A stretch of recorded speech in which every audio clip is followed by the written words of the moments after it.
Hello and welcome to First Unitarian Church of Providence, where we love beyond belief. I'm Neil Bartholomew, the chair of the worship committee, which hosts a series of services during the summer when our senior minister is away. These services are led by lay members and friends of the congregation, and the music is also provided by members and friends of the congregation. As our bridging team continues working on the logistics and planning for bringing us safely and equitably back into our meeting house on Sunday mornings, we are presenting the services for the first portion of the summer as a series of online videos. We hope that you will enjoy the variety of wisdom and talent that our congregation has to offer. And now, please join in our unison reading as we light our chalice. This light burns also in our hearts, and it lights our path towards harmony, justice, and hope for all. Good morning. I'm Kelly Smith, the worship associate for today's service. Our speaker today is Lisa Votis. Lisa is a lifelong Unitarian Universalist and an alumnus of the first Coming of Age program on Long Island, New York. She has been a member of First U for nearly 20 years, with a 3-year hiatus when she and her family lived in Paris, France. Lisa has been active in the RE program as both a teacher and an 8th grade mentor. She lives in Barrington with her husband George and their dog Penny. They have 2 wonderful daughters, Emily and Cameron, who live and study in New York City. Our musicians this morning are Megan Smith and Chris Sanzo.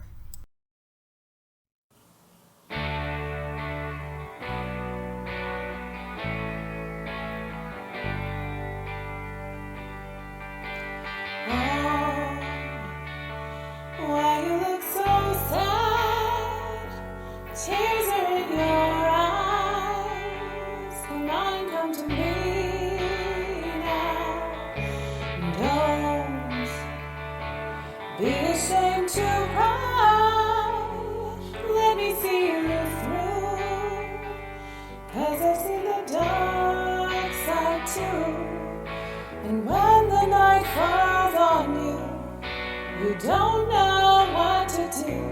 Nothing you confess could make me love you less. I'll stand by you. I'll stand by you. Won't let nobody hurt you. I'll stand by you. So, if you're mad, get mad. Don't hold it all inside. Come on and talk to me now. Hey, what you got to hide? Are you angry too? Well, I'm a lot like you. When you're standing at the crossroads, don't know which path to choose. Let me come along, 'cause even if you're wrong, I'll stand by you. I'll stand by you. Won't let nobody hurt you. I'll stand by you. Take me into your darkest hour, and I'll never desert you. I'll stand by you.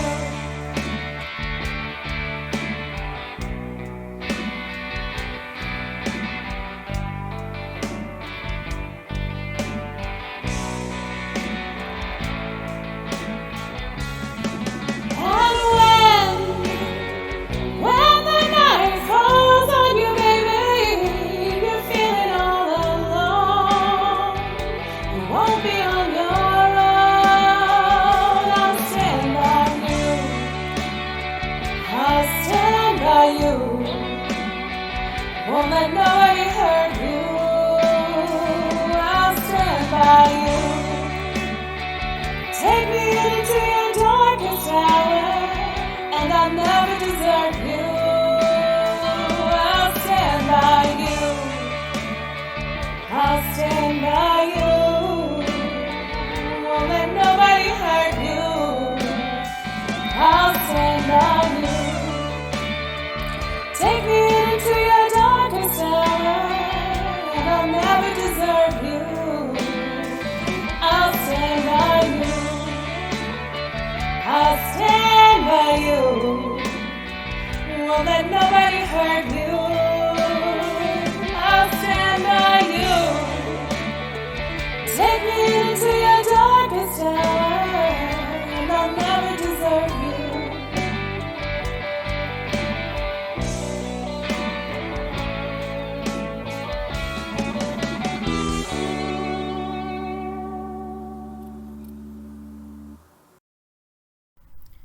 Breath of Life by Dana Falls. I breathe in all that is, awareness expanding to take everything in, as if my heart beats the world into being. From the unnamed vastness beneath the mind, I breathe my way to wholeness and healing. Inhalation, exhalation, each breath a yes and a letting go, a journey and a coming home.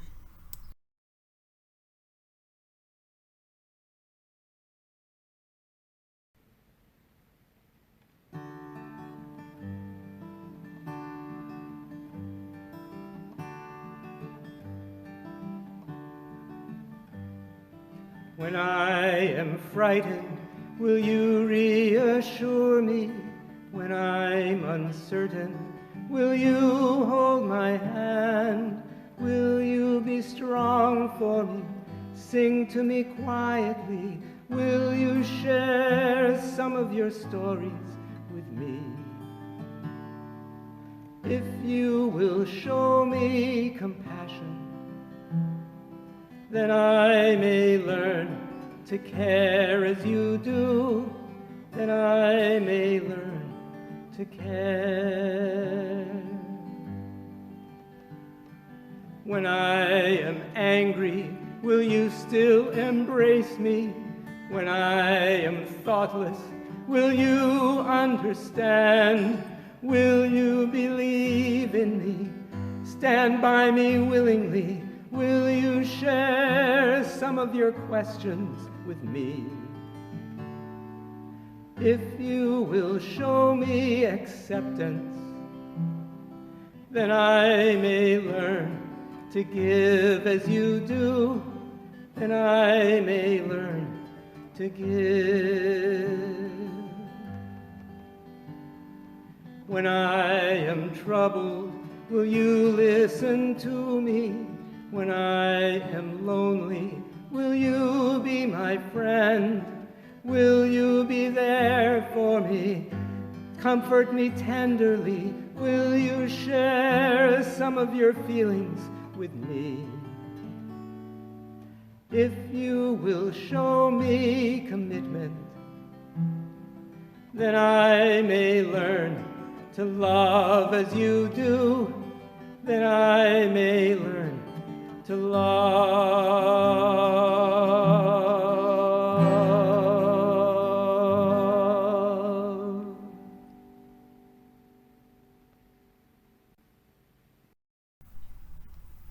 Our Roots of Resilience by Kimberly Ann Tomczak Carlson. Feel the gravity of the earth holding you in place. Wiggle your toes as if they were roots. Roots connect you to the earth, lending you strength. Gently sway in the wind, turning your body like the trunk of a tree, leaning this way and that, bending as the air pushes and pulls. What surrounds you may sway you, make you bend and feel unbalanced. Wiggle your toes. Know that your roots can hold you as you grow and learn. A tree is nourished by the soil and water. You are nourished by food the earth grows and the water it provides. You are cared for and loved by many people. Breathe deeply. Still yourself. Know that your roots are strong.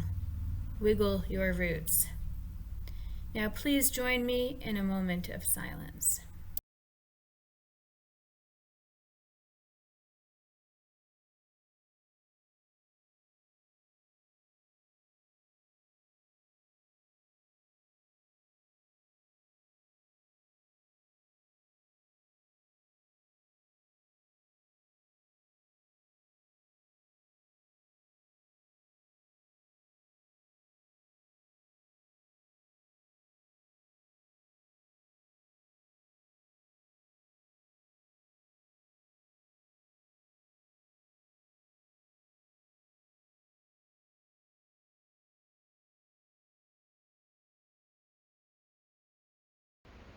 I am a lifelong Unitarian Universalist, having been adopted as an infant and raised in this tradition. In fact, the only reason my adopted parents became Unitarians was because a religion was required in order for the adoption process to begin. As many Unitarians, they no longer identified with their childhood faiths, and the adoption attorney told them that the ethical cultural movement, which proclaimed a vision of humanity united in a common concern for ethical values, would not constitute a religion. People without formal religion would not be considered suitable parents. So my mother searched for a suitable religion and found a small Unitarian Universalist fellowship adjacent to the university at which she was teaching on Long Island. Active in politics and social justice, she liked the messages and the people, even becoming president of the congregation at one point. My adopted father, still not interested in any religious community, or most people for that matter, although I know he loved me, quit attending shortly after my brother was adopted 1 year after me. The story I've been told is that my birth mother, my first mother, had requested that I be adopted by a Methodist family. The private attorney in Florida, now considered to be a baby broker, told her that she didn't have a Methodist family, but she did have a lovely Unitarian couple who were school teachers. My birth mother told the attorney she'd think about it. A few days later, she returned and said she'd take the Unitarians. My adopted mother often says that she probably didn't know what a Unitarian was, or she wouldn't have picked them. For the most part, being a Unitarian Universalist has worked for me. I like the freedom of learning about and participating in a broad range of religious traditions, the freedom to form my own belief system, and the opportunity to be in community with people with shared values. Being part of this congregation has given my two daughters a solid foundation upon which to build their belief system and has encouraged their involvement in politics and social justice causes. In general, I think it's a good place for children who join families through foster care or adoption, since the religious and cultural traditions of the child's family of origin, if acknowledged by influential adults, can be honored. Recently, I've begun to question how the UU principles, especially the first 4 principles, relate to my lifelong journey as an adoptive person. And similar to other groups of people who are treated as less than whole, I've discovered how people cling to narratives told by persons of power who don't have lived experience. I've been both surprised and disappointed by the way people have responded to my story, because it doesn't match what society or their cousin, friend, coworker who is not an adoptee has told them.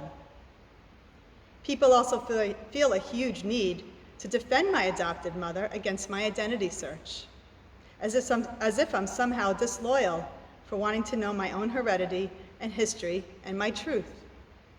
It's for this reason that when offered, I took the opportunity to speak today. For most of my life, I've had difficulties describing myself and discerning my likes and dislikes. It's puzzling and challenging when you don't know your origins or your family history, when you have a surname that doesn't match your identity. It's confusing when you don't share traits with the people you live with, when your brain functions differently.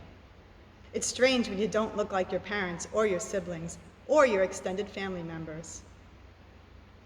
This is something that I discovered at about the age of 3, when I would look at my adopted mother and ask her if we looked alike. Her response was that we were both pretty, something I'm not even sure she believed about herself, although it is true. It took my mother over 51 years to share this with me, to tell me that I always knew I was missing something, that I didn't want to snuggle with her as a child, despite her being very warm, kind, and a great storyteller. In fact, she's a sort of female version of Mr. Rogers. It's what Nancy Verrier, adopted mother and author, refers to as the primal wound, which comes from the separation of a baby and its biological mother. A wound which Verrier describes as physical, emotional, psychological, and spiritual. a wound which causes pain so profound as to have been described as cellular by those adoptees who allow themselves to go that deeply into their pain. Despite this, society tells me to hold on to its happy narrative and keep the complicated and difficult pieces to myself. At about the age of 12, I started to wonder about my origins, specifically my birth mother or first mother. Who is she? Where does she live? What does she do for a living? Is she married? Does she have any other children? Do I look like her? It was a strange feeling, and like other adopted people, I often felt like an alien who was dropped into my bedroom from outer space, completely disconnected from the world. I also often felt like a sociologist, studying the behavior and traits of my family of experience as an outsider, determining which pieces I would claim and which pieces I would discard. The only information I had about myself was a one-page letter from an attorney that provided non-identifying and very basic information about my birth parents and grandparents. As with nearly all adoptions in the US, my original birth certificate was locked up and a new amended version was reissued that included the names of my adopted parents, a practice I find strange and unethical and not in the best interest of a child who will one day become an adult. Clearly, I wasn't born to these people. How did we get in the practice of changing official birth records? Can you imagine reaching adulthood without even basic and fundamental information about yourself? Can you imagine going through life with a fake birth certificate? It's a good thing I'm not running for president. The search for my identity continued into my adult life and became front and center with the birth of my children. For the first time in my life, I had two people to which I was biologically related, and I had no information to share about their origins. This wasn't just an issue for me now. It was a heredity issue, a health issue, an identity issue that was now transcending generations. It was a social justice and civil rights issue. My original birth records were locked away by Florida vital statistics and only accessible to government workers. My adoption decree, processed through Mexico, sounds legitimate, contained a fake name for my birth mother and was written in Spanish. It too was a lie. My adoption records, those which contained the most information about my identity, were tossed in an office dumpster and then in a Florida landfill when the adoption attorney died. It's interesting how many adoption files are lost by fire, flood, and other natural disasters. I registered with adoption reunion registries, which I now know are a dysfunctional consolation prize, hired a private investigator, scoured the internet for the fake name on my paperwork. I found nothing except a dead end. Also around this time, I became keenly aware of the family stories I'd been carrying my entire life. The stories that I was told as a child, as if they were my stories, my ancestors, my history. Those of German immigrants who had come through Ellis Island and settled in New York, and those of a large Irish Catholic family who ate too much and drank too much were someone else's stories. It's not that I didn't love the people who I knew were part of these stories. I loved my parents, and I adored my mother's oldest and youngest sisters. Several of my cousins I considered to be my closest childhood friends. But that's where my story ended and someone else's took over. I was not the grandchild or great-grandchild of people I had never met. These were not my ancestors.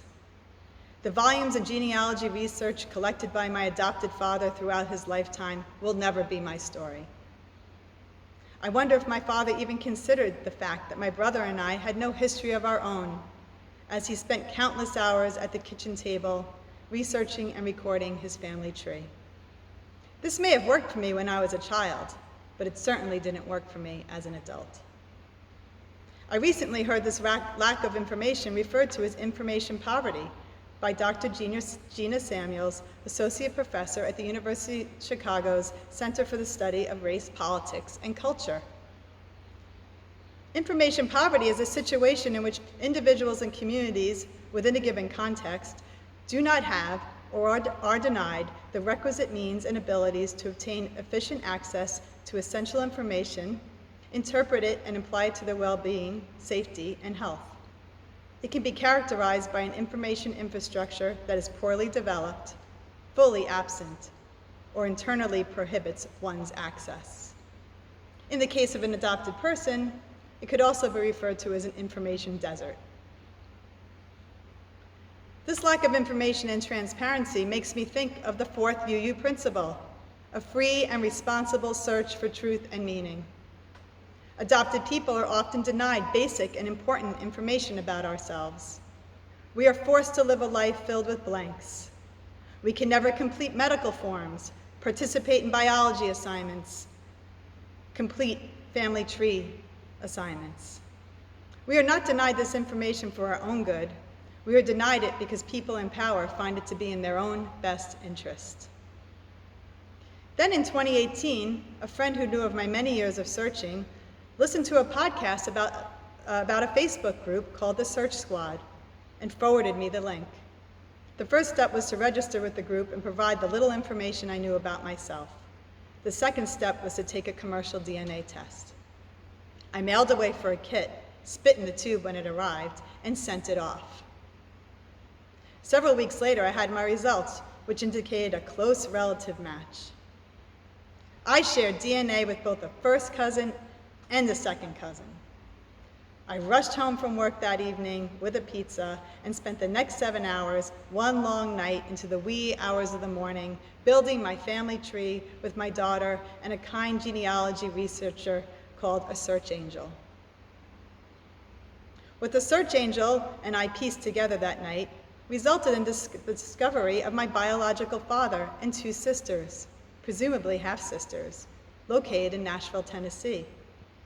However, by the next day, we had determined that I shared both the same mother and father as my sisters. In fact, we discovered that our parents had married in Florida just 3 weeks after I was born, and that they had stayed married for over 30 years until my mother's untimely death at the age of 60. This was a lot to absorb. I sat on the information for about a week, trying to determine my next move. I figured that there was a good chance that my sisters and other family members didn't know I existed.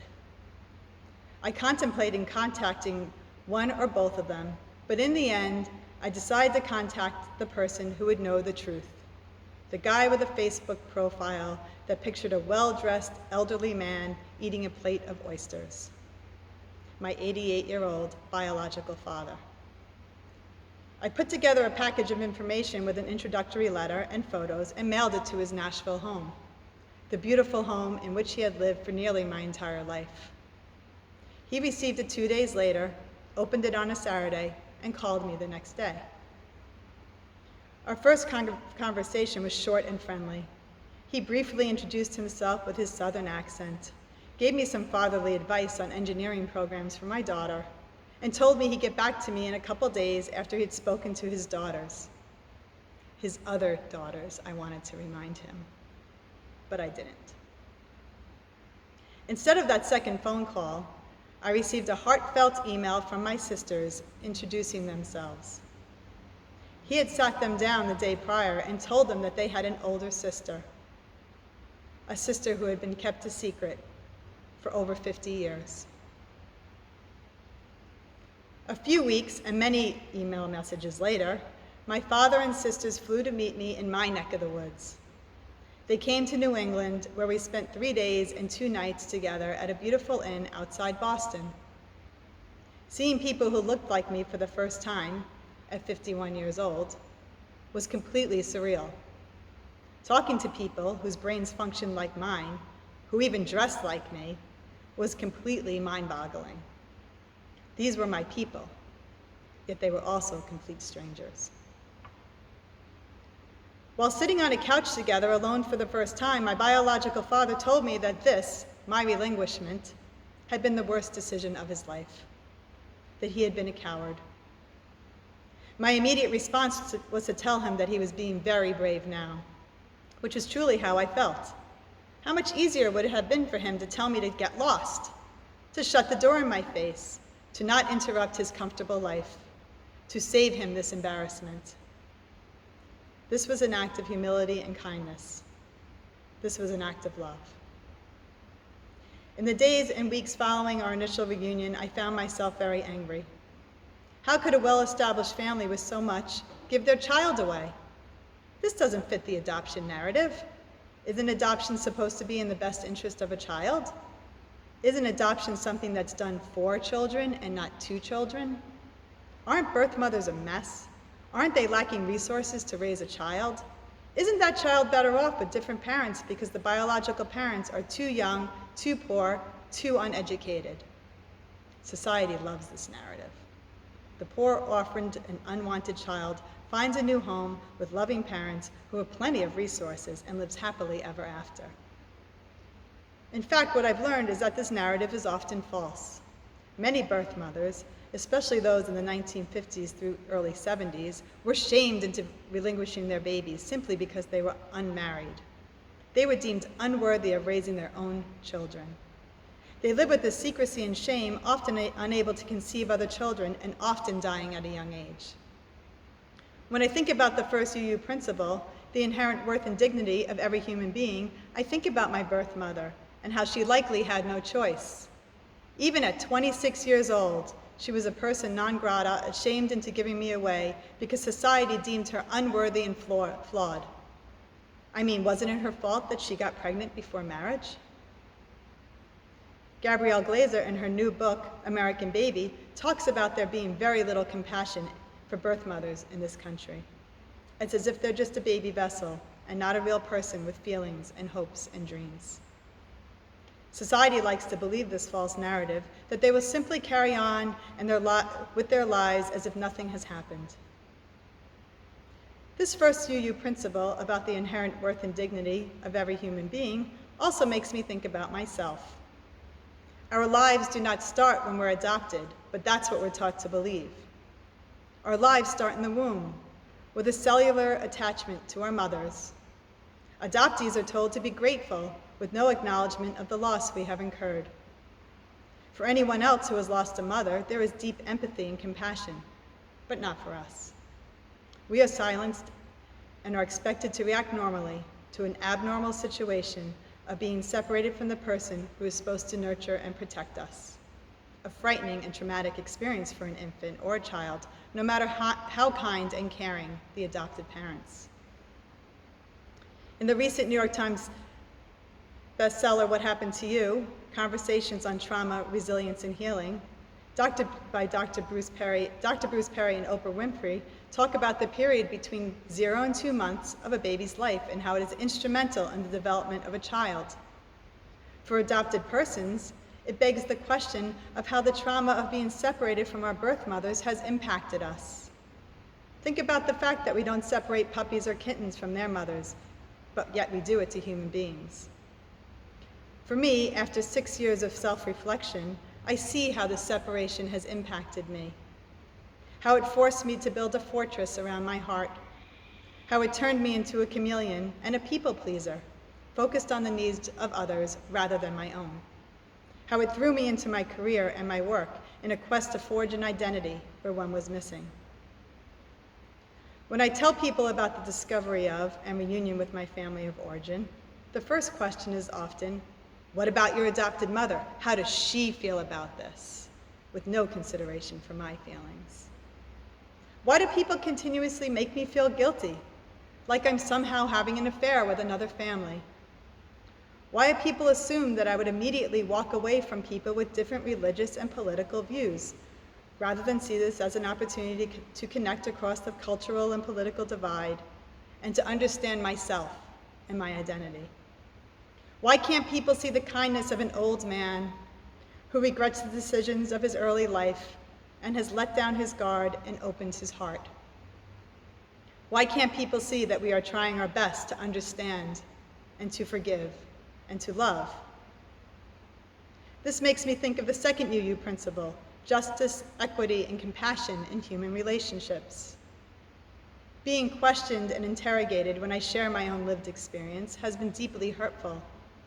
It happens so often, including in this sacred place, that I've become cautious about who I share my story with. All people deserve to know about themselves, to have the civil right to their own birth records and ancestry, to know basic information about themselves that can help form a healthy identity and relationships, to know their medical history for both themselves and their children, to know the story of their beginnings and to be heard.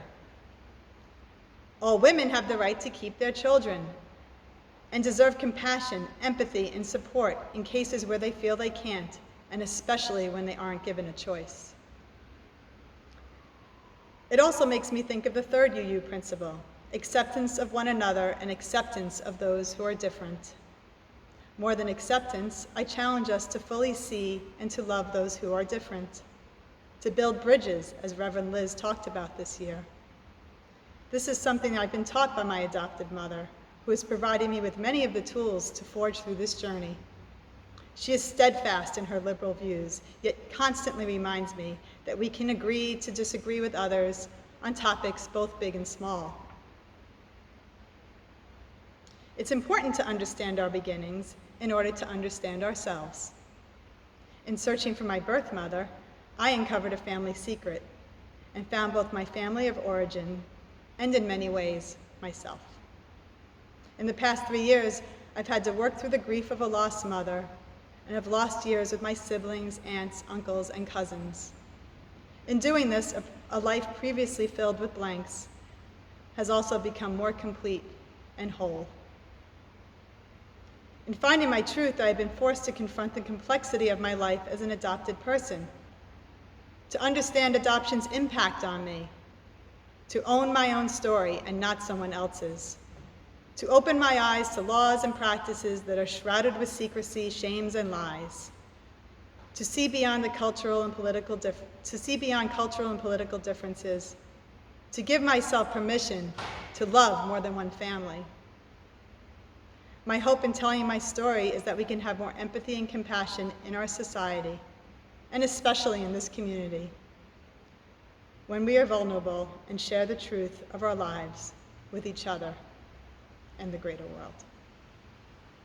I'm going to end with a quote by Brené Brown. When we deny the story, it defines us. When we own the story, we can write a brave new ending.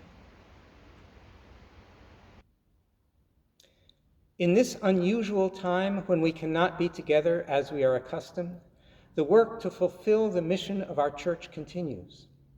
Our staff work harder than ever to support our connections as a community, and our efforts to create justice in the wider community continue.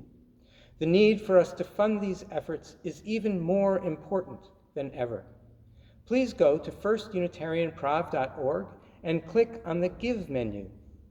You may do so during the following offertory music, or you may prefer to wait until after the end of the service. As always, thank you for all that you give, all that you do, and all that you are.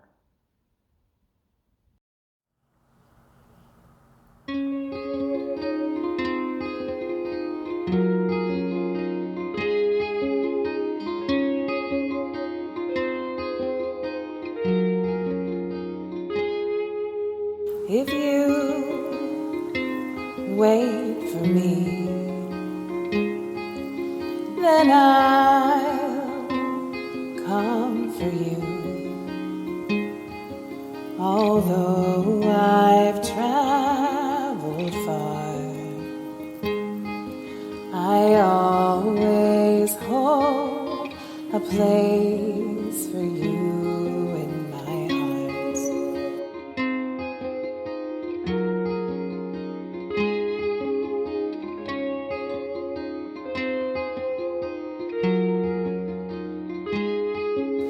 If you think of me, if you miss me once in a while, then I'll return to you. I'll return and fill that space in your hearts. Remembering your touch, your kiss, your warm embrace, I'll find my way back to you if you'll be waiting.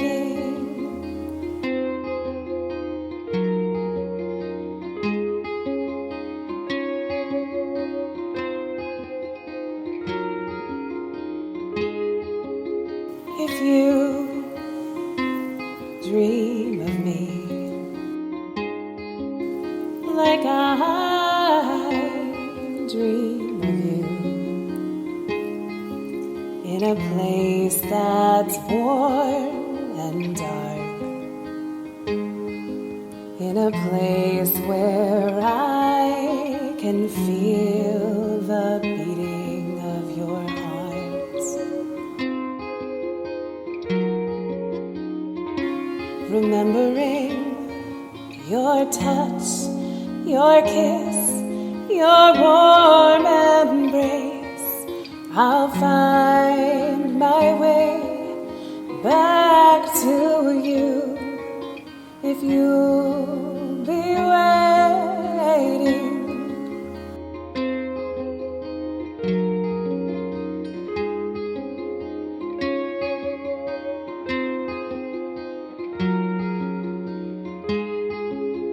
Oh, I longed for you, and I have desired to see your face, your smile, to be with you wherever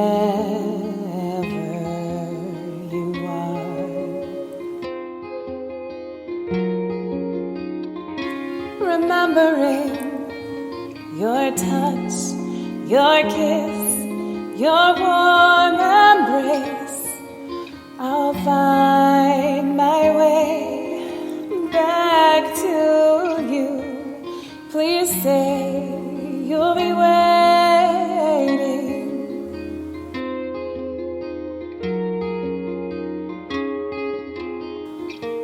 Together again, it would feel so good to be in your arms where all my journeys end. You can make a promise if it's one that you can keep. I vow to come for you if you wait for me.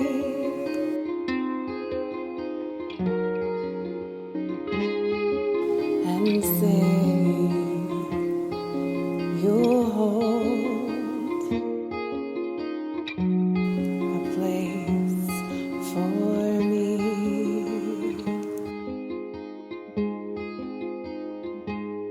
in your hearts,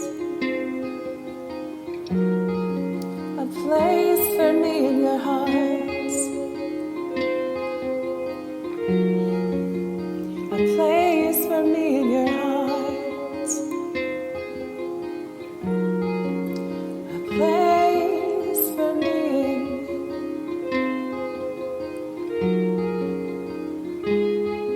in your hearts.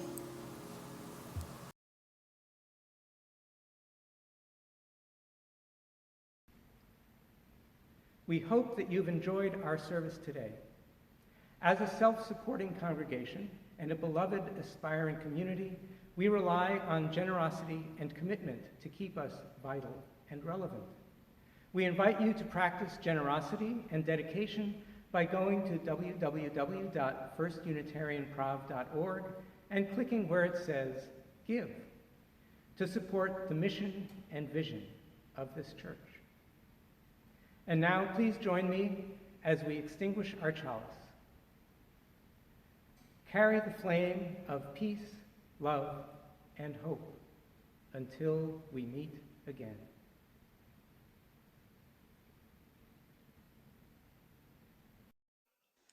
May